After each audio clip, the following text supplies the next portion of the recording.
CaseStudyQB Productions on the track.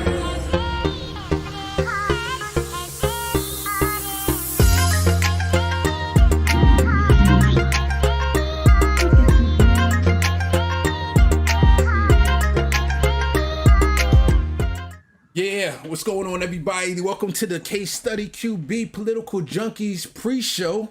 And don't mind us, we still getting some things together. We're still putting our powder on, our makeup on. Carlito's putting on his makeup, so don't mind his box. But we wanted to start the show off, get a little early start to get allow the audience to come in the chat. And also, there was a discussion we have in our own chat. We have our own little signal politicals chat, and I'm gonna let who am I gonna let to introduce this? John or Easy? No, John don't. Okay. John don't have anything to do with this discussion. Yeah. Holly, Easy and Gabe. Holly's in the building. Okay. So I'll just give the quick overview. Go ahead, Gabe. There's a federal judge that dismissed a claim for the U.S. women's national soccer team. It was a complaint over equal pay. And, as progressives, we are for 100% equal pay for women, for men, for transgender, for anybody. We want to make sure everybody's paid equally and fair for the job that we're doing. The debate came up today in that while the women's national team is saying that they're underpaid, there's some controversy over their collective bargaining agreement. And for those who don't know what a collective bargaining agreement, that you might hear that a lot for like the NBA or the MLB, in this case, the women's national soccer team, or even for any union in general. And as progressives, we support unions. So the controversy is over whether the women's national team accepted and actually preferred the deal that they have right now, because it includes benefits and it includes salary guarantees and it includes more roster spots. So meaning more women will get paid versus the men's deal, which is strictly a pay to play deal. The men do get higher bonuses for winning and for qualification, but they don't get salary guarantees at all. They get paid to play, and they don't get any benefits because most of them get it through their current soccer teams. So it's controversy. It's spicy. We see Joe Biden in the media saying that U.S. soccer better not come for funding if they don't pay the women equally.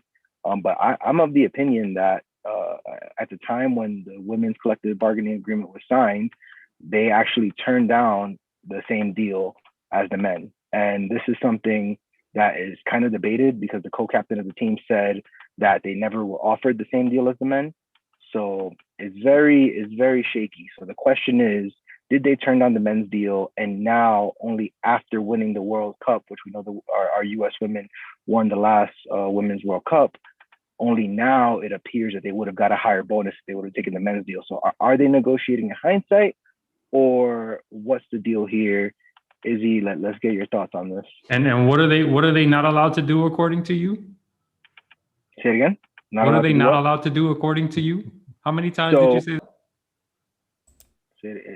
So, you talking about earlier in the chat? Yeah. Oh, so right now there's a lawsuit. What receipts? So in my opinion, you are not, if you enter a collective bargaining agreement as a union, and again, we're progressives and we're super pro-union, that collective bargaining agreement lasts. Same thing if you're a sports player and you have a contract. If you enter into any contract, at the time, the deal that the women signed was actually praised by many media outlets as a huge win for women's rights and equity. If the women wouldn't have won the World Cup, this wouldn't even be an issue because they would have all had their salary guarantees. It only comes up because the only scenario is that they won the World Cup and the men would have had a higher bonus. It's iffy. So I don't think they should be suing right now. I think what they should be doing is crushing it in soccer, earning more than the men as far as attendance, as far as revenue, doing what they're doing so that when this collective bargaining agreement expires, just like any sports player, when you perform, they're going to have to come. And then next time they're going to say, well, we expect this. So not only do we want this, but we also expect to be paid more than the men based off of performance. Okay, Joe Biden. So you can sit down now. Instead, the women's team right now is actually suing and not only do they want, from what I'm understanding, I could be wrong, but my understanding is that they want in the middle of the contract to switch to not only get the men's deal of bonuses, but also still keep the guarantees that they have that the men don't have. So it's kind of like you can't renegotiate in the middle of a contract. You wait till the contract's up and you hammer them after.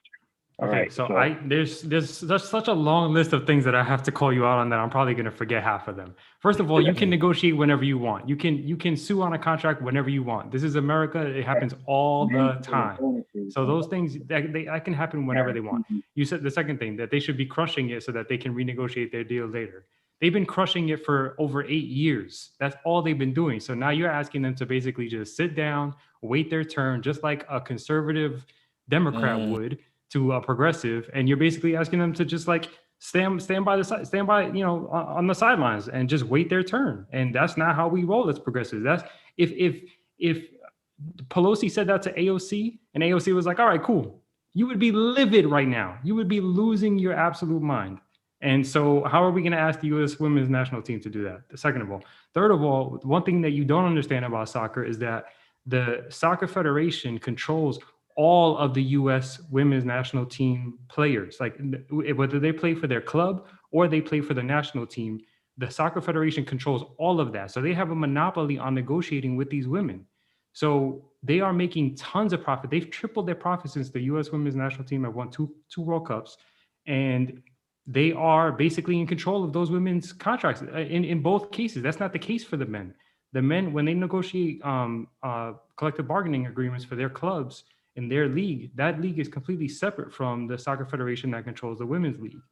So they don't really have a lot of recourse. They are up against a monopoly in this case in any collective bargaining agreement that they have. And on top of all that, the men's league or the men's team is actually in agreement with the women's team. They've written a whole letter saying that the Soccer Federation is corrupt, the negotiation process was corrupt, and they fully support the women in trying to nullify this agreement that they have and taking whatever recourse that they need to. They can sue whenever they want. They're more than welcome to do that. They are changing the entire course of the discussion. They're pushing for equal pay like nobody else in the media right now.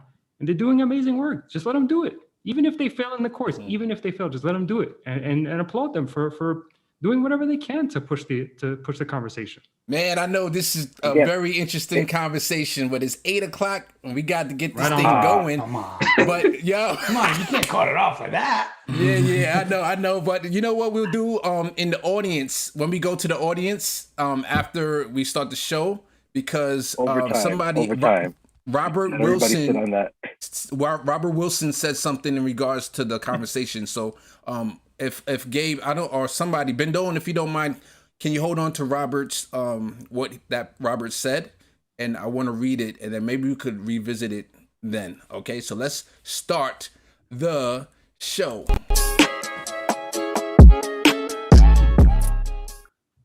Yeah, what's up, everybody? This is CaseStudyQB, and welcome to the show. You know, we're trying to do our pre-show right before 8:00, and allow the audience to come into the chat, and we give some love to the audience early. But now it's time to start the show, and I'm going to go around the horn as usual. Say what's up to my guys: Gabe, Carlito, Izzy, Bendone, John. Gabe, my man, how you doing out there? Let the people know where you at. We are good. I'm coming to you live from the Glamp van in Arizona. Yeah. So I had to make sure that I have my service today so I could make this. I'm sorry I wasn't on last week. We didn't have a good internet situation, but we're here now. We're gonna make sure we're here and follow Miami Van Fam on Instagram. Yeah. And let's have a good show. Yeah. That's Gabe. Alan in the chat was saying you gotta save that for the paying customers, but I think this is a good. You got to show us some more of the vans so people will be like, "Oh, where can I get one?" Only vans. I love it. Yeah, Carlita, how you doing, my man? Yeah, man, doing good.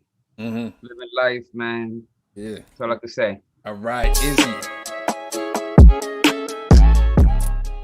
See, that's actually something I wanted to say. You should have let the beat rock, a little bit longer so we could jam a little bit. So get in my mind. So you put it again. Yeah. No worries. Izzy, how you doing, my man? My team has switched places with John's team, so I'm a little depressed these days. These guys can't hit a ball to save their life. Uh-oh. So otherwise, I'm doing all right. Let them know who your team is. The New York Yankees. Yeah. My wife. Disgusted right now. Yeah, That's a 12-year drought, huh? my wife is a big Yankees fan too, so she's right there with you, feeling the pain. Ben Doan, how you doing, my man? Surviving. Surviving. John, how you doing? I'm good. It's Monday. Let's rock and roll. Let's rock and roll. So, just to let everybody know what's to come, we got the No Cow Zone coming up, and I'm going to give you guys a little taste of what we're going to be talking about. Should the cabinet seats be elected positions? And before we go into it, we're going to talk about an article of what made me think of this question for us to discuss. And then the second topic is, when Biden administration would the Biden administration be more conservative if the House retained their lost Democratic seats? If so, should we encourage progressives not to vote for conservative Dems? Would we be better off with a slim majority so progressives have more power? So I threw all of those questions together, and we're really going to dissect this conversation when we get to it. I think it would be an interesting conversation. All right. So go back to my guys. And actually, I want to show you all the meme of the week. We have two memes that I want to discuss with y'all real quick. And the first one is Adam Toledo and the Kyle Rittenhouse. Here's the contrast between the two. So Adam, 13-year-old. Kyle is 17-year-old. Adam had his hands up. Kyle had his hands on an AR-15. Adam stopped and complied with the cops. Kyle was never asked to comply. Adam was killed. He killed no one, while Kyle killed two people. And then you had Adam, who was a Latino. And of course, Kyle was white. Adam got shot by the cops. And Kyle not only got praised by the cops, but a lot of cops are helping raise money for his defense. So, I mean, here's a contrast between the two. So let me go to my guys if you guys want to say anything about this real quick before I go on to the next meme. Go ahead, Gabe. There's nothing to say. I don't even got nothing to say. It's disgusting. It's the biggest it's the most common sense thing is that we need to train our cops to not kill unarmed people, and we need to have them respond with appropriate force when somebody is a danger. Yeah, 100%. Here's the second meme that popped up, and it's basically last week they said they are coming to your neighborhoods, and scaremongering Representative Quinn's, and then 7 years ago shows KKK saying they're coming to your neighborhood. So it just shows that history always, unfortunately, seems to repeat itself. Always seems to repeat itself. All right, I'm gonna go to my man Carlito for his Carlitos rapid fire. We got to get a fire transition for you, Carlito. Don't worry, I got it. Yeah. Rapid fires that are never rapid. Hey, Felipe ain't here today, so let's see. Let's see. All right. Number one, Nevada's new Democratic Party races back funds shuttled by ex-staff by Killer Lazy at The Intercept. Just over a month after the staff of Nevada's Democratic Party quit, rather than work alongside an incoming slate of candidates backed by the local chapter of Democratic Socialists of America, taking $450,000 and severance with them, the party's new leadership has raised that money back with some to spare. The Nevada Democrats have raised $530,000 from more than 16,500 contributions since the March 6th elections. What do you think of this case? Yeah, man, I think it's absolutely ridiculous. We're going to see how this happens. And hold on, I'm sorry. I was taking care of something real quick. I'm sorry about that. I want to ask this question. AOC, Bernie Sanders, and Cori Bush just got in there, so let me leave Cori out. We usually get on them for not endorsing early. We usually get on them for not being more participating and doing their part. But here we have them actually helping to raise money for the Nevada party. So I just wanted to give them some love for that, and they help get them back on their feet. They raise a good amount of money, and they might be a progressive renaissance over there in Nevada if they keep up their strength. So I want to see if I'm going to get canceled. I know there's people who might be fraud squad in the chat, but I wanted to give some love in that area for a change. Nice. So, story number 2. Yeah.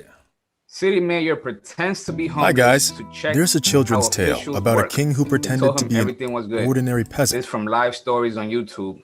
So in 2017, Beck McAdams, mayor of Salt Lake City, Utah, wanted to find out why homeless people in his city didn't want to stay at the shelters. The staff told him they were just lazy and didn't want to follow rules, but he went undercover to find out for himself. What happened in that video, Gabe? It was a great exercise in empathy and in putting your money where your mouth is. You know, it's very easy to victim blame the homeless. It's very easy to say they're there because of drugs or because of laziness or because of all these things. But he actually went out there and experienced it firsthand, including the social services and the shelters. And what he found out was that when he spoke to other homeless people at the time, they said they didn't feel safe in the shelters. And when he got to the shelter, luckily somebody said, "Hey, this is the first time I see you here. Make sure you sleep with your shoes on so nobody steals it. Keep any valuables you have on your person so nobody steals it." And then even further in the evening, they started seeing some shady people going around dealing drugs and stuff like that. And not only was it happening, but it was people from outside that weren't homeless coming in and doing this. And the homeless staff and the homeless shelter was just like, he brought it up and he goes, "Hey, what are those people doing here?" And they said, "Mind your business, turn around."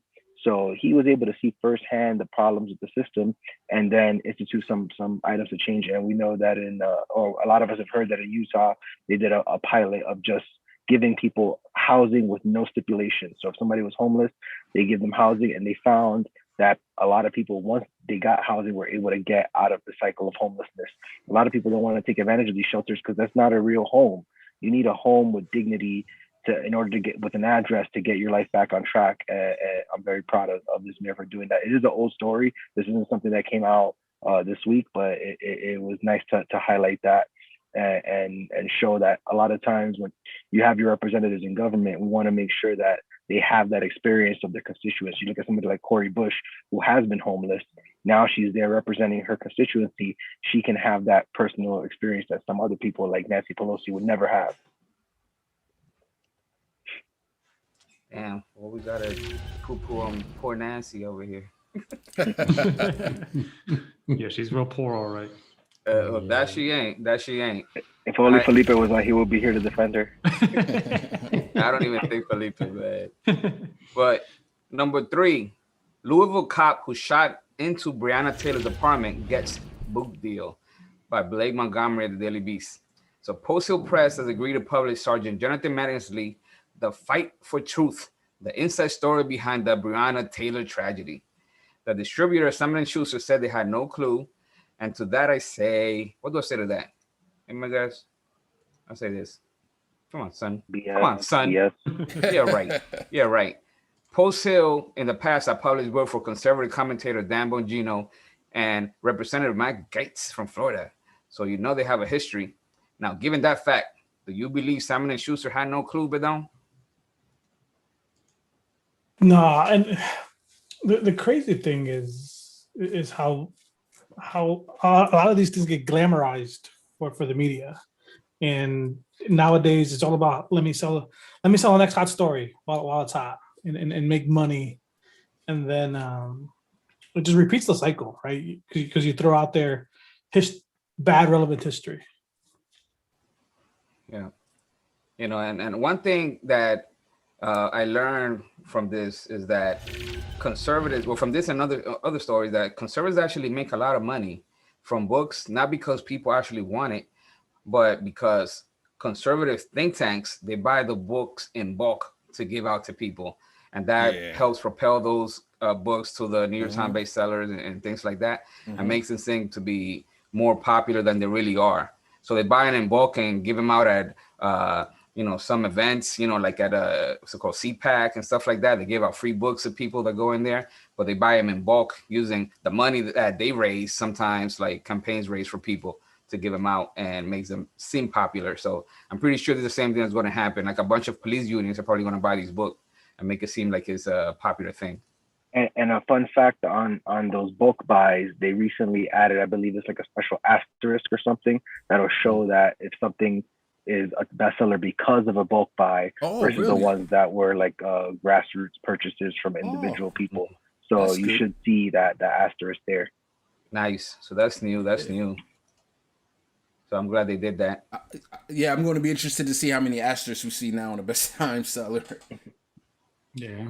Gabe, let us know how many asterisks you see when you go to Amazon.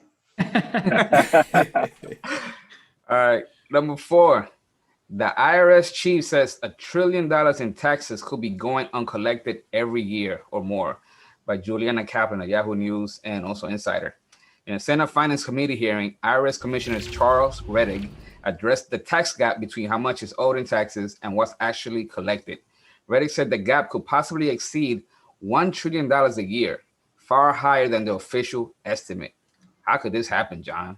Well, the rich, they know all the rules and regulate, like they know the loopholes. So that's how the ultra rich, they have the best accountant in the world. They're going to do as many dirty things as possible. They know that the IRS is understaffed. They know that the IRS is not going to go after them because what they do is they just go in and send them to court and spend years and years in court fighting it. So they're just going to continue to build America in the back of the middle class. So they're going to come after, they're going to start auditing people like us. The IRS is not going to be like, oh, I'm going to audit all these ultra rich that are paying no taxes.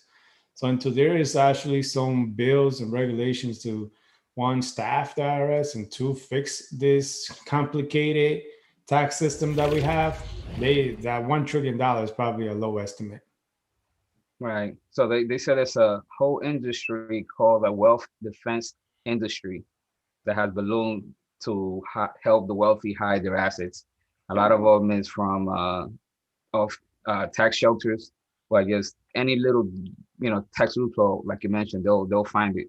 And some of this underfunding of the IRS is on purpose. I know with the Trump administration, they actually directed the directors of the IRS to go towards like the low hanging fruit, I think they called it. But basically, it's like the poor you are, you just can't fight it. Meanwhile, the rich people, they can't fight it for a long time, so they just let them get away with it because they're their friends, and then two, to save money, since they cut their budgets, they don't want to spend money going after them. So they cut their money on purpose to use it as an excuse that they can't go after the rich people. Yep, and they get you like everything. Like, they'll go in, they'll take 2-3 years to audit you. Then they go in, they charge you interest on it. You don't remember what happened 2 years ago, so you're not going to try to fight them. And they're like, oh yeah, you try to fight it, but while you're trying to fight it, just know that you're going to accrue interest. And people, the minute they see the letter from the IRS, they're just like, oh crap. They're just going to pay it. They're just going to pay it because they don't want to continue to pay interest. And they know that most likely against the IRS, they're going to lose, right? So, and the rich knows, they're like, we got the best lawyers, we got the best accountant, we're just going to drag it. And then we're just going to agree to, if we owe 30 millions, we're just going to tell them we're going to pay them 2 million and the government's going to take it. Carlito, I just want to show this article. Actually, it's not an article. This is from Congress Ro Connor's website directly, where it's a press hit where he tried to put in a bill that would give the IRS more money to audit millionaires specifically. So I know there are some Ro Connor haters out there, but my mantra is don't throw the baby out with the bathwater, and we need to just try to drag Congress to the left, even if we have to do it inch by inch by people who are not super progressive. Go ahead, Gabe. I wanted to give a shout out to the chat. We got some breaking news. Yeah. All right. So thank you to E. Heller for shouting out that Simon & Schuster won't be publishing that book from that cop. Okay. So we appreciate that update. It looks like it came out a couple of days ago. I confirmed that while we were going through the other rapid fire. So we got the best chat in the game. Yeah, what's the word? Quality over quantity. So that's right. Thank you guys for that breaking news. Awesome. Go ahead, Nice. Carlito. All right. Last rapid fire story. A judge reinstated the pension of a black police officer fired after stopping a white colleague's chokehold, citing George Floyd by Jacob Chanstein, also from Yahoo News and Insider. And hopefully there's no bad updates from the chat on this one. Tell you. So in Hopefully. 2006, Cario Horn was fired from Buffalo's police force after stopping a white colleague's chokehold of a handcuffed man who was saying he couldn't breathe. Now, Horn was reassigned following the incident and ultimately fired in 2008, a year short of the 20 years of service needed to receive full pension. So those cops be petty, man. So the Horse sued the city to reinstate her wages and pension, but a judge ruled against her in 2010. But this time, New York Supreme Court Judge Dennis Ward cited the deaths of George Floyd and Eric Garner in his ruling to vacate Carrie Horse's termination and award her back pay. So Izzy, should the city of Buffalo build Carrie Horn a statue, name a park after her, or both? Yeah, all of the above for sure. I love those choices. I read this article and I felt like I was in bizarro world. Like the black woman police officer got what she deserved. The white guy who was actually doing the chokehold, he was actually put in jail. Actually, I don't know if it was specifically just for that, but for other civil rights violations, he was in jail for 4 months. So it for something just, else. Yeah. But I'm sure there was a combination of things, being that he probably was the type of officer that he was. So it just felt like, completely like a 180 compared to reality. So I guess there are still some good stories out there. And the fact that she was brave enough to like break that blue wall and, defend a black man who was being basically assaulted by a white police officer. That's, I mean, the bravery there is just, you can't even describe it. So good news all the way around. Nice. You Yeah. know what's interesting is that I feel like every time like we read like something cop story, it's either coming from Buffalo or like Minneapolis. Am I the only one that seems like those police departments are just like terrible? They always on the news and nothing. Obviously, this time around, something that she got her pension and everything, but it just seems like those two police departments are always doing something wrong and there's no fix. I mean, they don't have a monopoly because there's a lot of cases of police doing bad things, man. They just don't get to the point of being national news. But Buffalo was the city where they doing a protest. One of the cops pushed down an old man and sent him to the hospital, and they still, he still got off. And the other cops were like trying to do a rally in support of the cop that was abusing the old man. It's crazy. But yeah, so in the wake of George Floyd's death in 2020, Buffalo officials called for a review of the case, as insiders Ashley Coleman reported at the time, and the city council passed Carroll's law that established a duty for officers to intervene in excessive force situations. Oh, nice. Okay. Yeah, so let's see if people do it. I mean, obviously, I just mentioned that old man story, and the cops didn't. They kind of intervened to tell him to like hold up, like don't hit him no more or something. But that's about it. Yeah, I would like to see that law at the federal level, because imagine if police now they're liable for if they watch their partner do a crime. Like, I think that could possibly be a game changer. Yeah, and you know what? That's a great idea, because in a lot of places, Georgia included, there are laws where if somebody does a crime, like somebody kills somebody during a robbery, and you didn't even know that anybody got killed, you just happened to be in the car, they could charge you for the murder as well for being there. So if a cop is even there witnessing it, they should definitely be charged the same way as whoever the cop is doing the excessive force. Damn, that plus qualified immunity? Oof, that would be fire right there. All right. Getting rid of qualified immunity, of course. Carlito, if you're Before we good. go on, let's give some love to the chat. Yeah. I know they're giving some fire comments over there. We got Holly Horn in the house. Hell is in the house. But Carlito, Robert let Wilson. me jump in here real quick, because I want to give Robert Wilson some love. With the pre-show, he said this statement for the conversation that we were talking about earlier. Negotiations is not about 100% for your side. Negotiations is getting in a big foot in the door to achieve your goal closer than where you were before. All right, just wanted to shout that out real quick. Right. Go ahead, Carlito. Say we got whoever Dawn is in there. Dizzy Diddy, Alan Ambassador, Junkie Gang. Big Gang. Big Meat. Aguilar's in the chat. That's my boy Dizzy Didi all the way from France. Nice. Nice. E Heller in the building, of course. Talking about Dodge back up to 41 cents. She probably making lot of money. She don't need no M4A. She's gonna be rich with a Dodge.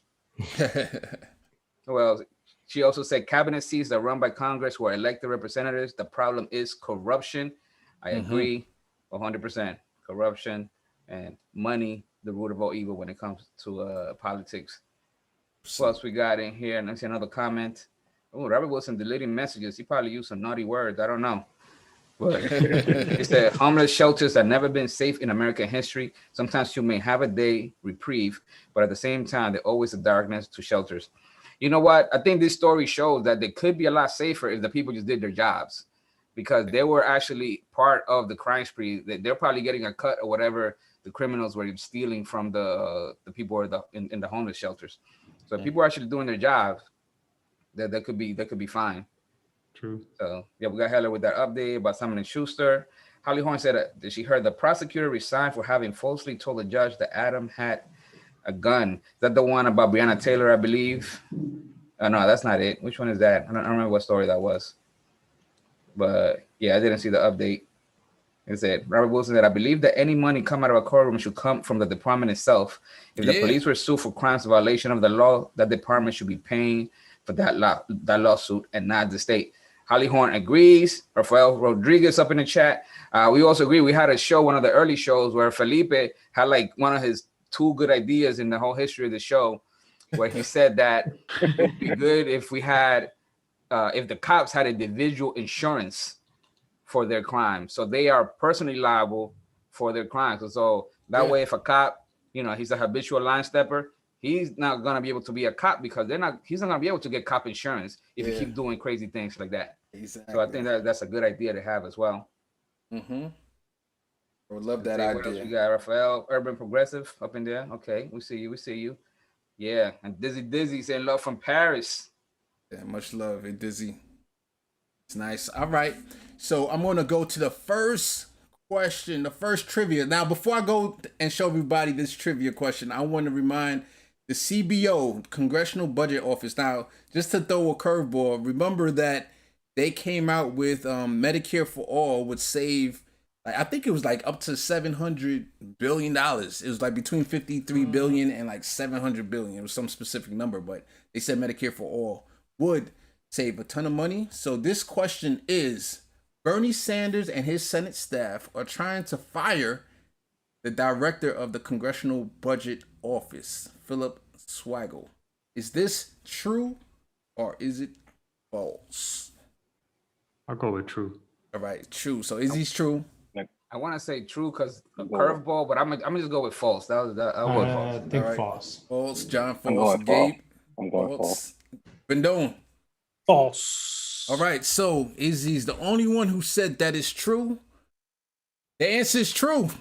So this is the article from the Washington Post, and this is the reason right here. Mother Jones is reporting last week that the Senate Democratic staffers are talking about firing the CBO director after the CBO released an analysis projecting that increasing the federal minimum wage to $15 an hour would result in 1.4 million job loss over a decade. So, and let me just finish it off. Staff on the Senate Budget Committee, which Senator Bernie Sanders runs, have even sent Senate Democratic leaders a list of possible replacements. And this person, it says this is a terrible idea, but it was because it was an opinion. Let me go back to the article here. It's an opinion piece from somebody from the editorial board. So they were against it, as you can see from the headline. Senate Democrats need to leave Congress scorekeeper alone. So this is actually Bernie playing hardball with the CBO, saying, hey, I didn't like that number, that you said that raising the minimum wage would result in job loss. So what you guys think about this? Well, was that did they run the numbers, or there was just an opinion of him just coming up saying that?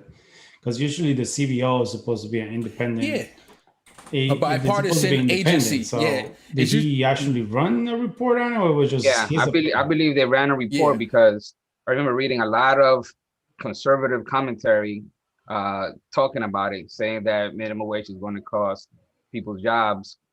But we seen, I think it was Seattle when they did it, it didn't cost anybody jobs. I forget what else other place they did it. So Yeah. I don't know. I'm not sure. I'm not sure how they I work mean, it out, but I figured, it might some is going to have fewer people that are poor. So you have more people that could actually afford to live, and then the rest of the people could actually get different jobs. I don't know. It might cost a job in one company, but get them in another company. I'm not sure about that. Yeah. Yeah. Do they yeah, we count like DoorDash, Uber Eats people as they count those as people with jobs, right? Yeah. I'm sure. I wonder if it counting. It's kind of like if a person can't afford to live and they have 4 of these low paid jobs, so they count for 4 jobs lost. They get one job Because basically. because of COVID, I'll say you've seen the decrease of number of people working in a restaurant, but the number of people being delivery drivers have increased to help fulfill those orders. So again, the people that get impacted the most here, I'll say, are small businesses because they're the ones that always come up, at least in my timeline, that, hey, if we raise the minimum wage, those are the people that can't afford to pay others. Yeah. Well, there's other opportunities for the other people to use their vehicles to become those Uber Eats, those DoorDash folks. But I don't know if people can consider those are jobs, but like, yeah, they they just- count. If they you count, work but- 1 hour, they count you as So employee. Alan Ambister in the chart, he's saying it's 1.4 million in 10 years, but 800,000 raised out of poverty. So that's in 10 years. By then, things will be a lot differently, though. Yeah, but I think also like what you got to think about is this could backfire on Bernie and staff, right? Because you can't praise the guy when he comes and say, well, Medicare for all will save X amount, and then get upset when it says, you should ask for more data and says, like 10 years, X amount, you're counting how many jobs, you're counting, people will have to work less job. So I would challenge some of that data. And also, like, it's funny how we always know, like, the Republicans, they want to go and talk about all of it because they're against it, but they don't talk about when Medicare for all, when the COB says how much is going to save, in the next 10 years. They don't talk about that because they don't want to talk about it. So to me, I think, said the whole CBO should be dismantled. E. Heller said that. Interesting. E. Heller said that. Yeah, I don't know. That's deep. that is deep. I will have to disagree with that. Yeah, I mean, I don't know what the problem is. This is like a dumb question. What does the CBO do? Yeah, so the congressional office, the congressional budget office, they are asked to rate, if they're going to be net plus, net negative, how much money they're going to make. Yeah, they're supposed to be they're supposed to be an independent organization. So these are like a lot of actuaries working in them, just making algorithms. Yeah, correct, pretty much. But I don't know if I don't know what the problem Bernie has with them. I mean, win some, lose some. I don't know. I don't know if the problem was that they're only supposed to talk about money and not about jobs. I don't get it. Yeah, so it is interesting because first of all, we know Bernie for the most part usually just plays along, go along to get along kind of thing. So for him to be playing hardball like this, and I did say Bernie, but in the article it really went towards his staff, the Democratic staff. Were trying to put up alternatives for that person's position and trying to get somebody else in there. So is the fingerprints are not directly on Bernie Sanders, but it would be interesting to know what they know that we don't know. There's got to be something behind the scenes that we don't see what's going on. Or I don't know, maybe it's just up. Maybe his time is up. Maybe they switch out the directors every 4 years. Maybe that's a thing also. Yeah. Who knows? Yeah, I mean, in general, I don't think they should be fired. I mean, we know that we're going to, increase the minimum wage is going to bring so many people out of poverty. Mm-hmm. And, Gaze always says, if you can afford to pay somebody a living wage, then the company shouldn't exist. Yeah. So, and what else? E. Heller in the chat, he said the CBO figures out how much money things cost and how much it will affect Congress' imaginary budget. So I know where she's going with that is the modern monetary policy with the MMT we talked about before. Yeah. I want to also say I have a couple of things to add on this. Okay, go ahead. Carlito said one of the quotes I was going to say, but two, like you have a country like Australia, they have a $15 minimum wage and their unemployment rate is the same as ours. Yeah. So it's one of those things that they don't have. They're not living in a hellscape of unemployment. So right there, that's another thing. What you guys said earlier, There's been plenty of cities that have raised the minimum wage to $15, and there hasn't been. In fact, there's been the opposite, where, like they said in the chat, more money equals more people that are buying. And then the last thing, some countries that I've heard of, they have actually wage subsidies. So for the smallest businesses, the ones that actually can afford to pay, it might be a mom and pop shop with one employee or something like that, and they're barely getting by. In that case, the government gives them wage subsidies. But you have to make sure that really goes to the businesses that need it, that really are mom and pop shops. And you don't want it to be a corporate giveaway to companies that don't need it. So other countries have figured this out, and it's up to us to figure it out. Of course, and we have not. Go ahead, Zizi. Sorry. Let's not forget about the examples of companies that they go well above beyond the minimum wage requirement, and they pay their employees $70,000 a year. I forget the name of the company now, but and then their profits triple. They have record level profits because people actually want to support companies that support their employees and pay their employees a minimum wage. So there's that aspect of it too that we can't forget. Yeah, like you look at just a simple company everybody knows, like Costco. Costco have always paid their employees above minimum wage, and I think they go in, like, the average employee in Costco make $20-something an hour. I think they're talking about raising it to 15, 16 an hour right now, so I think, but when you look at it, we always talk about this, right? We know that it doesn't, even if it says, well, you're going to lose, X amount of job, but we know that the average one bedroom cost in the United States is $1,000 a month, give or take. The average daycare is $991. So that right there is almost $2,000 a month. That's $7.25. The average people income are coming in after taxes is like $1,200. So how can people live for that? So we know that there's got to be a solution, and we know that people from the top got to pay a little bit more, but it's always about, that's how they always want to say it. Well, you're going to lose X amount of job, but if we go in and say, well, if the executives take, they don't make 500 times than the lowest employee, and they make maybe 200 times, we could find jobs for those people, and you don't have to lose X amount of jobs in 10 years. So I found that company is a company out of Seattle called Gravity Payments. The CEO arrested everybody. That's my boy. Minimum wage for everybody, $70,000 at his company. The Fox News was going to call him a socialist whose employees will be on bread lines. And now, let me see, his workforce has grown by 70%, and his revenue has tripled since then. He also said that, babies had by staff grew 10%. 70% of employees paid down debt. 10 times, not 10%, 10 times. 10 times. Homes bought by employees grew 10 times. 401k contributions grew 155%. 76% of employees are engaged at work. Not at work. They didn't get engaged at work. You know what I'm saying? Twice the national average of that. Customer attrition fell to 25% below national average. They expanded to a new office in Boise. They enacted 70,000 minimum wage in Boise. So that's like, man, the 70 in Seattle, and you put in Boise, that's like 100,000 over there, man. So they told everybody wrong. Wow, that's awesome. I know E. Heller said, that's Dan Price's company. And then I want to give a shout out definitely to Dancy Ventures in the chat. Said Cisco is supposed to be a good one. And this is a very interesting conversation, and that almost made me want to become a full-blown socialist. Would that do it? $70,000 minimum wage, baby, $70,000 a year minimum wage. There's the evidence. That's socialism working. Then sign me up too, man.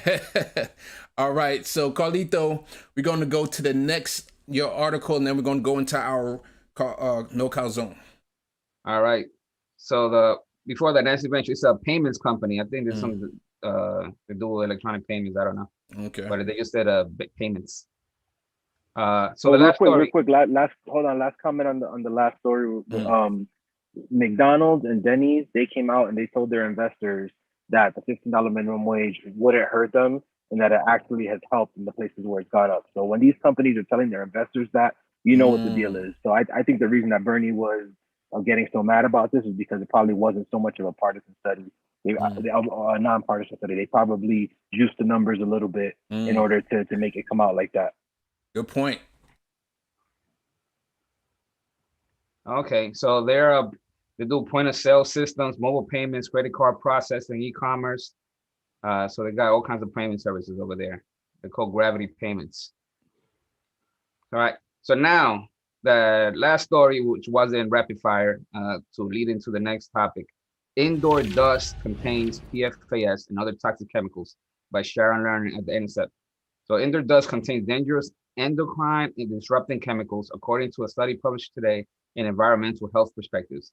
The study of 46 dust samples from 21 buildings at U.S. University found that all 46 samples contain hormonally active compounds that can lead to health effects, including infertility, diabetes, obesity, abnormal fetal growth, and cancers.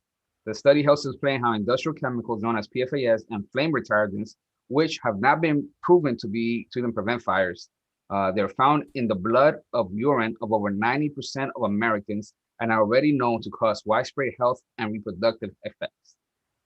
Now, while regulators have so far failed to prevent exposure to PFAS and flame retardants that were identified in the study, some companies have begun to get rid of these chemicals on their own. In 2016, IKEA phased out textiles that contain PFAS. 3 years later, the Home Depot stopped purchasing and distributing carpets that contain the chemicals. In 2020, Lowe's made a similar commitment. Furniture makers have also begun to make couches and chairs without flame retardants. So, Case, why didn't regulators remove these chemicals years ago and waiting for companies to do it after it's almost too late? That's the question. Like, we have an FDA for a reason, that's supposed to be looking out for their citizens' interests. And I mean, this is one example, but there's many multiple examples of around the country of just this organization just not doing what they're supposed to be doing. Like, you could go back, look at Flint. They were supposed to be, after the lead pipe got contaminated, they sent in the FDA to go ahead and test. And the most efficient way to test was supposed to be like at the source of the house, but they would go all the way up to the shower and then they would let it run. So then all the initial lead would go out, and then they would sample like the least amount of lead from the best water. So like, there's so many different examples of, you could call it corruption, but I really would blame the system. So we talked about the system before, and it's not really the tax department. It's more of the fact that they decreased the amount of employees who were taxing the rich. So that's a systemic problem, right? So in the FDA, I don't want to blame like a specific person and say they're corrupt, even though probably at the head of it, you can find a lobbyist for, whatever company. But I want to talk about the overall discussion. So let's go into the no-cow zone. The first, real quick, Case, I just wanted to shout. Sure. I didn't realize that. Unfortunately, I didn't read this article, but as we're talking about it, I do remember there was a documentary, I believe it's on Netflix, called "The Devil We Know." I don't know if it's still on Netflix. Okay. But it goes into all of this, with PFAS and PFOA, I believe, chemicals, and how it's. I mean, it's not just in this country; it's spread all across the world. You have people in remote regions of like, the most remote regions in the world that have these chemicals in their bodies because of how much is spreading throughout the water and the air and all that. So if you're interested, check out that documentary, "The Devil We Know." Exactly. And that is something I thought about. Like, if this is happening in America, imagine all the other countries that they don't even have an FDA or they don't even know to test for this stuff. But all of a sudden they have a whole generation of children being raised with, God knows what type of issues that they have. And we always hear a lot of stories of young children getting cancer early. And we're like, where's this stuff coming from? But here we go. This could be it. So we know even the pollution, it might start in one area, but it'll spread throughout the world. That's one of the issues then, because people that live in remote areas with none of that technology, and they still getting these chemicals in their systems because they just spread through the water, the air, the atmosphere, so it's crazy. And like Holy Horn said, Flint still has dirty water.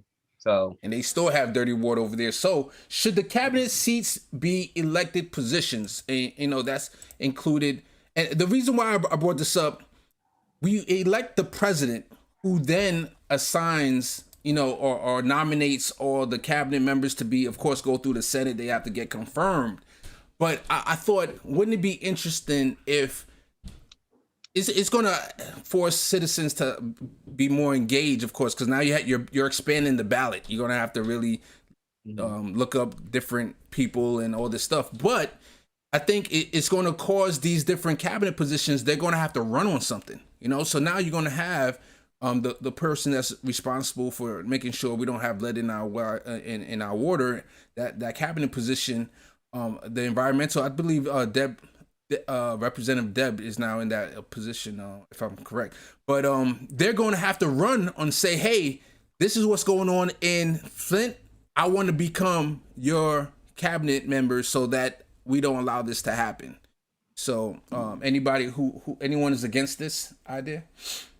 I think you hit it right in the head. Like the hardest part that I see is we already have a huge, I mean, huge is not the right word, an issue with people trying to learn about those that are going into the presidential campaign, and even worse, probably when they get to the local campaigns, try to throw in, I don't know, I'm throwing a number out there, another 30 positions is. Yeah. And I think another problem with those positions is that you're going to run into the same problem that we do with politicians that nominate them. They're just going to say, I'm going to run on cutting red tape from this environmentalist, stopping industry from making money and helping our economy, when they just want to let them pollute so they can keep making money.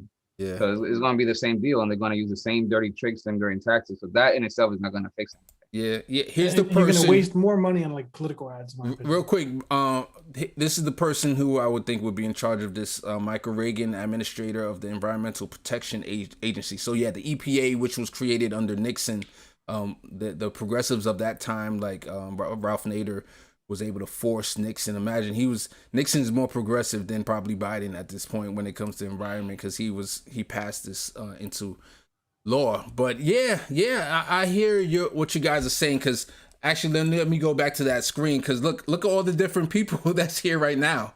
There's probably a good, Lord have mercy, good 12 people here. And then your idea would be that they would run on the same ballot as the presidential election, and then whoever gets elected nationally, I mean, it doesn't matter if it's a Republican or Democrat, that's your cabinet member for the president. That's what you're thinking? Yeah. So my idea would, I would, in my perfect world, I would want them to even run without stating their party, right? So it would have to be a position where they can't state their party. And let's say there will be 3 people for each position, and they have to run on their idea, and we'll have to research them and pick the right person. Yeah, I don't agree with that. I think that, the president should elect his cabinet. Maybe there's like some cabinets, maybe, but not even that, because we barely could get anything done as it is. Imagine trying to get agriculture bill, and you have a Democrat president or a Republican agriculture person or whatever that wasn't selected by that person, and you're trying them to agree. You're going to spend that time. Then you spend now, let's get Congress on board, let's get the Senate on board. Now I have to also get this department head on board, right? So a lot of the things sometimes that you may get, we're talking about education, right? We were talking about the possibility that something's out there, they're throwing 10,000 or 50,000 student loan forgiveness, right? If Biden didn't elect that Secretary of Education, if he doesn't even want to look at it, he would not even look at it.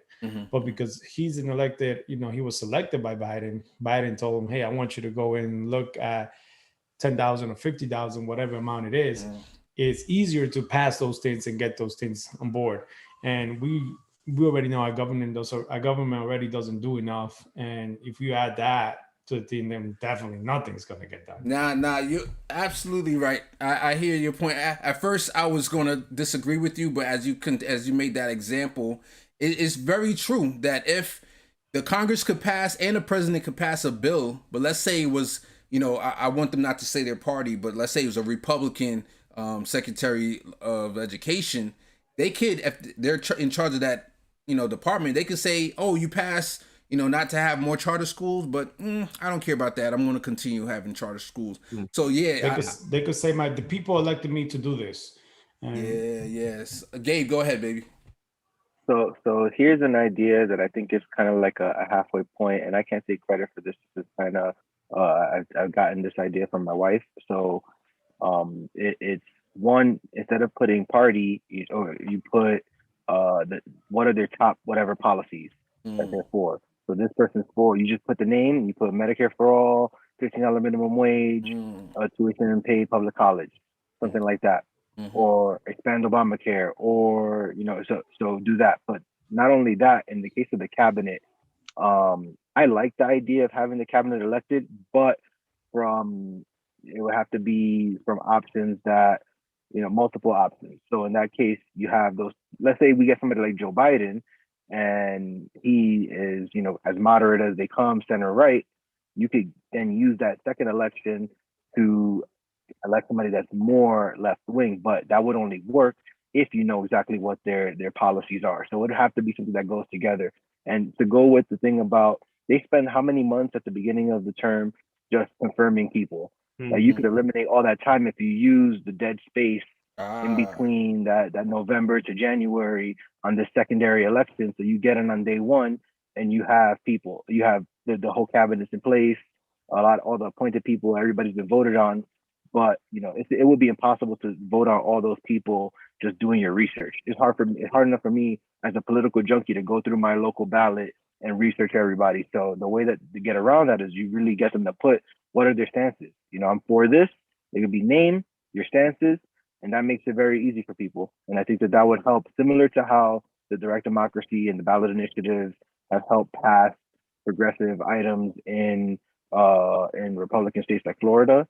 I think this approach, not just to the cabinet, but to all elected positions, would help further our agenda, because when you put popular policies on the ballot, people will vote for it. What you were saying, kind of something came to my head. Maybe the way you do it is, rather than having all the Senate confirmed, you select 3 people and have the people vote on it. So the president still select his cabinet, but now the people are making those votes. So Biden will pick, 3 people that he choose, or 2 people, whatever, and then the general public will go in. They will figure out how to do it, right? We talked about before different ways to get people to vote for election. And then instead of the Senate going through all this and asking all these unrelated questions that makes no sense, sometimes you have the people to vote for those people. So I think, don't we have something kind of, well, not exactly like that, but you have committees for nominations. So some nominations, they have to get out of committee before they even get voted by the I'm talking about people, the general public. Right, but I'm saying even in the committee, you have people from both parties. So it's kind of bipartisan who gets out of there in the first place. So not really bipartisan, because it's more about who has majority. Because you saw what they did with the judge, right? What's her name? Amy? Was that judge, the last one that they stole? Amy Coney Barrett. Yeah, something. Barrett. So like everybody voted against Republicans. You didn't even know the First Amendment. Yeah. John, I don't know if I got your idea. They had majority and they just push it. They push it right through it. John, are you saying that the president? From the chat, you have Raphael. He said that's hard not to stay in their party, especially with exposure on social media. Yeah. And Holly Horn said money might be a problem with elected cabinet members. The money policies again. So John, are you saying that the president he would nominate or he would put 2 people for each position? I don't understand exactly what you were saying. Well, what you were saying is like, so rather than going through the Senate, like if you're talking about electing, he could pick, he could have a top 3 choice, and the general public will vote on it. Okay, so for each position, he would put 3 names for each position, and then the general public? 3 or 2, and then we just have election on that, and people vote on it. He could pick. Yeah. He could pick like 2 people that are like super like horrible, and one that is like, okay, I guess that's the least worst. But John, right now it's the same thing, right? Right now it's whoever like look at Nina Turner, what's her name? I think it's too much, and I think we elect the president because we like their whole vision, and they deserve the right to put people in charge to execute their vision. I think even if Not they don't necessarily. like We it. didn't vote Biden because we liked his vision. We voted him because he wasn't Trump. Yeah, well, whatever. Same. You know, Yeah. still that's the main idea is Yeah. you vote for the top guy in the party as the president, and he selects all his cabinet members. You know. All right. So I'm just going to say Imagine America trying to figure out all these people. Oh, who we're going to vote for Secretary of the Department of Yeah, Transportation? it's not gonna happen. yeah. It's not gonna happen. Let me see if I can They're going to remember put my Mitch 2 points. McConnell there. Yeah, I'm gonna try to close this conversation with 2 points, and then we can move on because we got like 7 minutes left. But so that would decentralize the power of the presidency.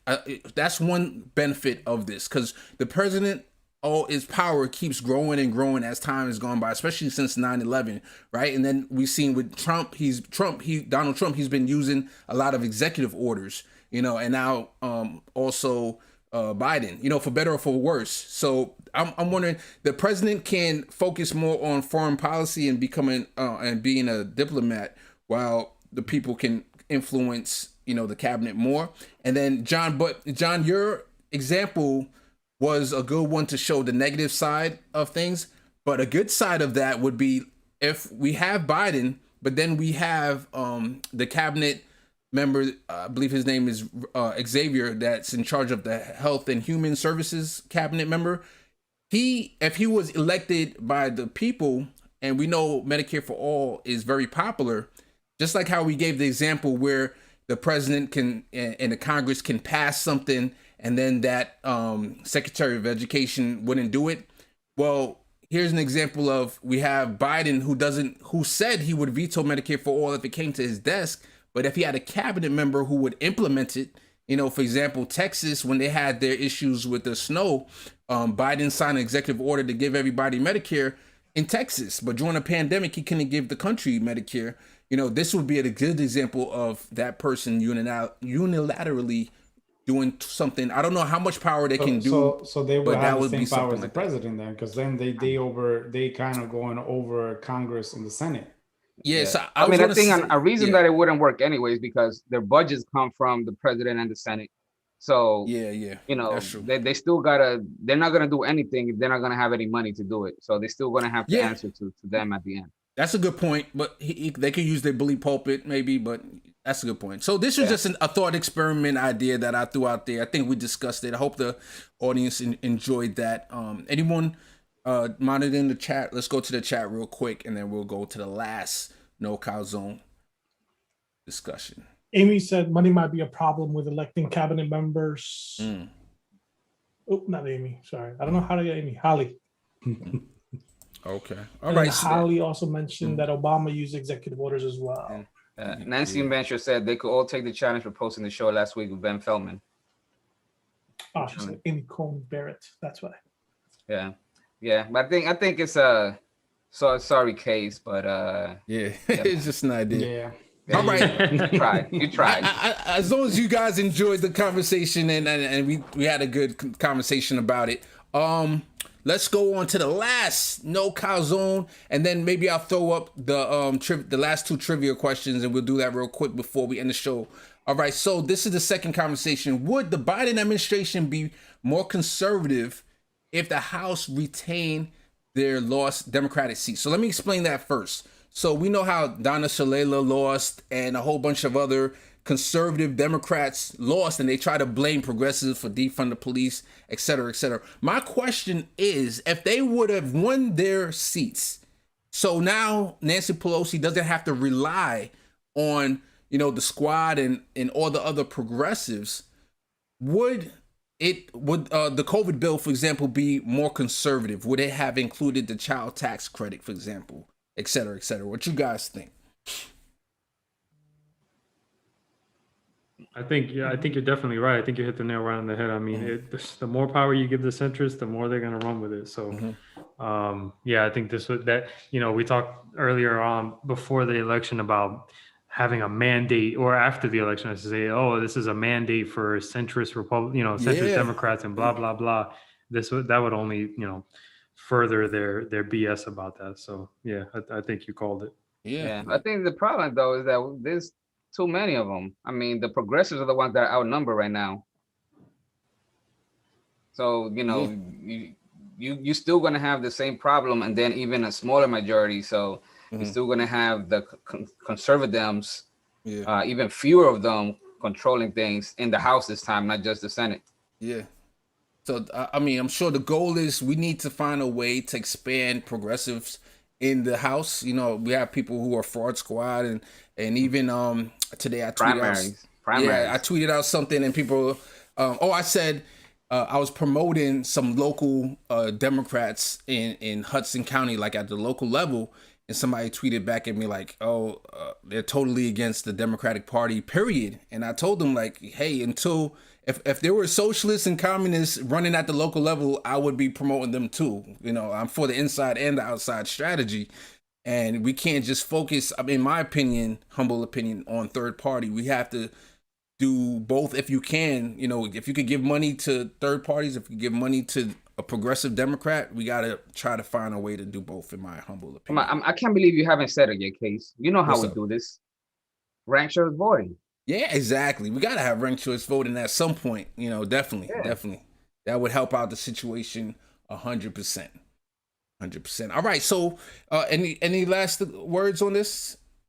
So would the House be more conservative if those people won or lost their race? I think, like, I don't have any confidence in the squad to withhold their votes. I think they've shown that they're not going to withhold any votes. This is going to go good right now. So I think that's it. I think they just haven't shown any willingness to withhold anything. Clip it. So I think if it got down to one vote, let's say a 1-vote majority in the House, I don't think that would equal power for the progressives because they wouldn't wield it.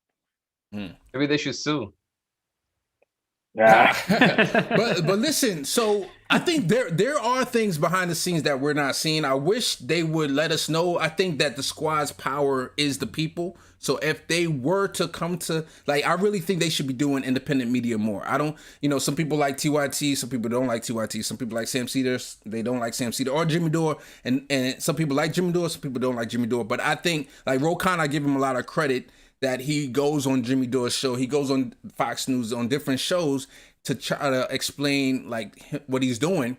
And I personally think that, real quick, and then I'll go to you, Bendon. I do think that progressives were able to pull concessions out of, Nancy Pelosi and the Biden administration, but they didn't come and tell us exactly what they did, but I think they did. And if they had like 20 more conservatives, that means they wouldn't need to even go and entertain the progressives. So I think that what progressives got into that bill would not be in the bill. Go ahead, Beno. I was going to say, in maybe because I get my news out of Twitter, but like AOC or the squad in general, they're out there putting out their message. I mean, do they half the time really need to pay to get to these independent shows to tell us what they're doing? No. Like AOC told us what she did last week on IG. Well, that's true. I mean, one of the things she mentioned was the bill with Schumer to give money for people to pour toward their funeral expenses from COVID.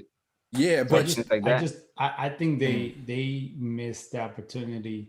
You have Joe Manchin over here. He's one guy. He's holding the Senate for whatever that he wants. And you have, 7 or 8 people in the squad that have to vote, that they could hold their power to get when they want. And they're not using it. So I think it's a missed opportunity, because in the future, now that if it goes to 20, what they're going to say? Well, we can't do it because now we can't get 20 votes together and people are doing this. So regardless of either what they're getting or not getting, I think that they missed the opportunity of their power that they could have used to get whatever they want, and Manchin is using it. Manchin is like holding everything to get whatever he wants. And we don't hear that from the squad. That's my only thing. Like, yes, I don't know what's going on in the inside, but I think that for me, like, I don't think they're doing enough for the power that they have, and it could be a missed opportunity. That's the reason I think we don't hear it as much is because who are the gatekeepers? Who are the one that always talking about Joe Manchin, whatever? It's the mainstream media. That's the people that get the news out to most people. So that's how people, get their information. But we hear by most people, you mean the boomers? But we also hear about how Elon, everybody, even not boomers. But we hear how Elon and Nancy, Auntie Nancy, are like BFF and stuff like Yeah, that. because So, that's a nice, that's content right there. That could go viral. Things like that go viral. That's content. The nitty gritty doesn't go viral like that. And another point I wanted to make is that, Manchin, he gets a lot of, credit for the things he does, but he's just giving cover, because there's a whole lot of other Democrats. We know the whole party or the majority of the party is conservative. And, things that they do sometimes is that they allow um, certain members to vote certain way to protect them in the district. So Joe Manchin could be providing cover for other members that don't want the $15 minimum wage, or they don't want to get rid of the filibuster, but they know they need to keep that appearance in the district. So a Schumer or somebody would let them vote, one way and let Manchin be the bad guy. And then when the time's up for Manchin to get reelected, they're going to send all the money his way anyway from the Senate committee and all the corporations that give him money. So he's just putting cover. And we know that also the money that Manchin gets, he passes that along to other people that are not as big fundraisers. So he's just giving cover to the party at large. Yeah. One thing I want to say. Imagine how powerful it would be if you had in the Senate Bernie, Ed Markey, and Elizabeth Warren that just said, we're not going to vote for trash bills. We're not going to settle. We're not going to compromise. If they took the same stance as Joe Manchin, how much power would that be? Well, but they won't. They won't. It's but we know why. Senate, I said before why. Because they're not heartless like that. If it gets to the 1 yard line and it's between giving people $1,400 or nothing, they're going to go with $1,400. That's it. They're not. Other people are okay with letting the world burn. That's a good point. I think that if they did that, though, you can put it into the conversation. So let's say, for example, let's play this out with what Gabe's saying. You have Bernie and Elizabeth Warren say, hey, I'm not going to vote on the COVID bill unless it has Medicare covering people up to 55, for example, which he hasn't done yet. And that's his own plan, actually. So they're just saying, hey, Biden, I'm forcing you to do what you said you were going to do, right? And I think that that should have worked. What you guys think? How dumb does it look though if they come out and keep saying that over and over again, but then they keep voting for the bills over and over again? Yeah, I mean, they would have to seriously. No, I hear you. They would have to seriously. They gotta actually. Yeah. They actually gotta do it, and then you have to put it in the public sphere. People will go and protest. People will if it came down to, okay, on this side is these three are for good stuff, and these three are for bad stuff. Those three will be getting slammed because they will be like, people will all back up the correct side.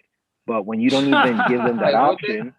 Come on, man. We know what country happened. Do you live in? Listen, like just the negotiations over the was it the first or the second stimulus, whatever. When it was the Republicans just dragging their feet for months, where all the bills that the House had put out and they did nothing, it wasn't that big a deal. They didn't drag McConnell, but when it was Pelosi, she got dragged. So not that I'm with her, but we all know that the media doesn't treat everybody the same way. The Republicans, they let them get away with it because all of these bills, they affect corporations. It's corporate media. When it comes to even a fake progressive like Pelosi, when she was the one that wanted to hold stuff up, everybody like, oh my God, you're going to let people go without their money? So, that's what's going to happen. But you know what? They gave their people their $1,400, right? Okay, we agreed, like they're not heartless and stuff like that. But now they could use their power for whatever else bills coming up that they could get some of the stuff that they really want. And so we're not voting for that until this is here. We're not voting, or we're holding our power. Like, they talk about the infrastructure bill or whatever it is that they want. They have the power to get what they want because they need their vote. So yes, you gave the people the $1,400. We got that hurdle out of the way. Now, what are we going to do next? Like, what are we going to get?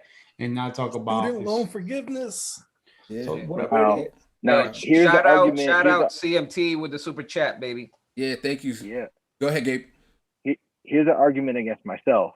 Now, let's say Bernie, Markey, and Warren take that plan, and then the Democrats go and get 3 Republicans and then say it's a bipartisan bill, because they have to choose between either the progressive option or the census option, and the Republicans say, you know what, that option is more towards our side, and they vote against the progressives, and then we fail. That's another option. That's the Republicans will devil's never leave their advocate. party. Republicans will never. That's one thing. Republicans do not do whatever Mitch.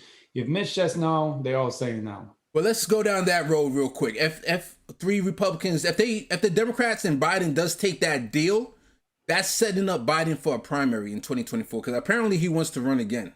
But that's setting him up for a primary for somebody more progressive to come and say, hey, you know, Biden worked with the Republicans and got a smaller bill. Let's say it was the $2,000 infrastructure. Let's say it was a $1 trillion infrastructure bill instead of the one he's trying to propose right now. I think they can run against Biden on that in the primaries. What you guys think? There's a lot we could run against Biden in the primaries, and that would definitely be one of them. Yeah, but you know, the question, like we always ask, you know, how good is our memory? You know, if something like that happens, how good are we going to be at going back? Oh, back in 2021, Biden did something so stupid like that. You know, I don't know. I don't know if that leaves a lasting memory with a lot of voters. You would hope it does, but who knows? Who knows? Nah, he would just 2024 come in. He'll give him another $1,000 stimulus, and then people get excited and vote for him. All right, let's go to the chat. Hold up. Give some love. Alan in the chat, he said, you disqualified yourself, Gabe. You said Elizabeth Warren. You mentioned her, so you disqualified. Although he said EW, and I thought he was like, ew. I didn't get it either. Yo, so let's go to the my last two questions. If anybody has any last thing about this topic, you could say it real quick, but I'm going to go to the last two questions, and then we're going to end the show. So we go here, boom, boom. All right, so here we go. Are medical bankruptcies still a thing after Obamacare? True or false? True. Absolutely true. Right? Okay, absolutely true. This is the opinion here. Medical bankruptcies are still high even with Obamacare. That's why If it's we an need opinion, a is it a national. fact? Yeah, is a.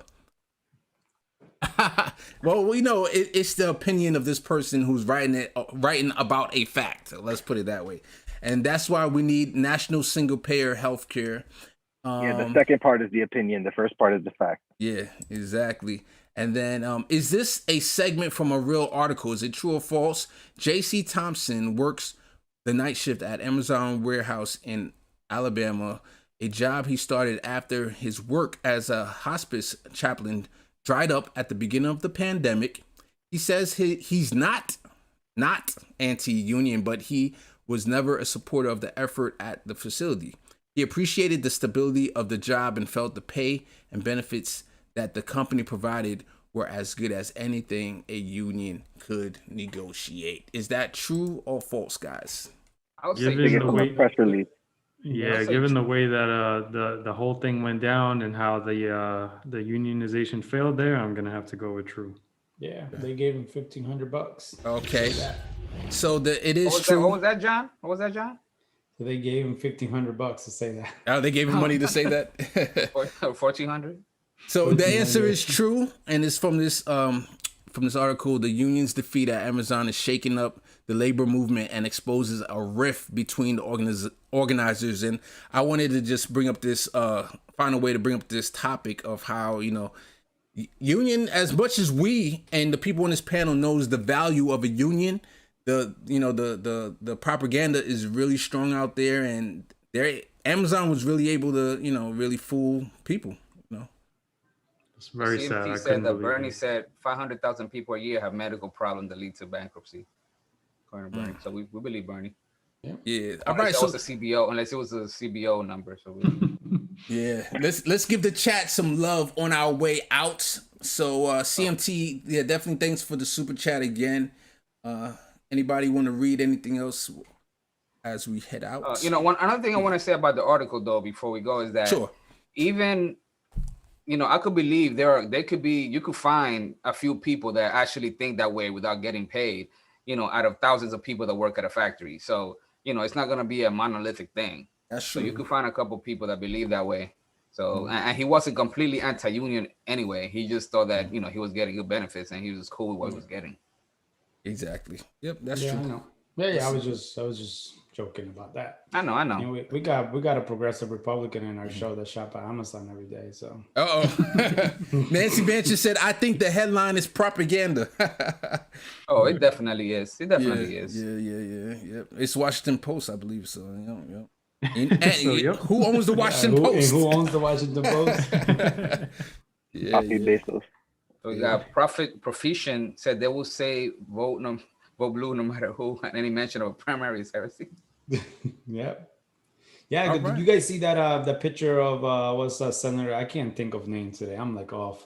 That senator from Arizona. She took that picture with wearing that ring. Cinema.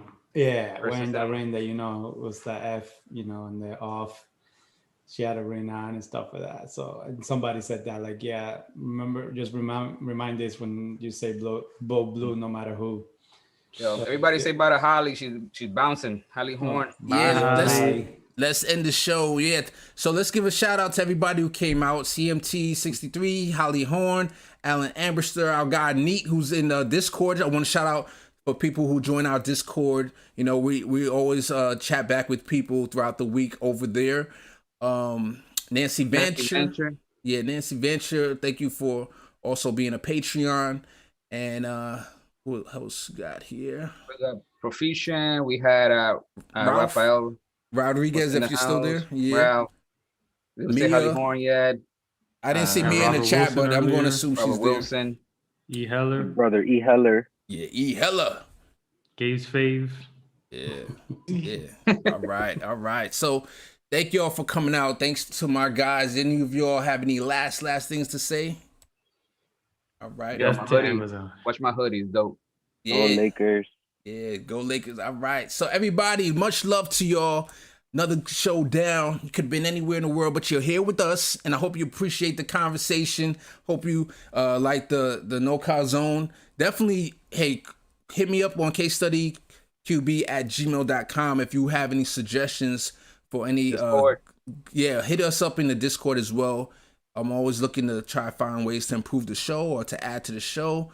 We're thinking about having you guys in the audience come in with audio only, and throwing in some conversation with us as well. So we're going to see if you guys are willing to do it. Let us know, and we'll continue improving. All right, everybody. I'm gonna clip it where you say "Go Lakers" and put it on your Twitter in case. Oh. No, I didn't say go Lakers. I was just repeating what Gabe said. You did. I said, but you know how the media does. We're gonna clip it out of context. Out of context. With that said, I'm out of here. All right, everybody. Junkie gang. Yeah, Junkie gang. All right. End scene. Oh.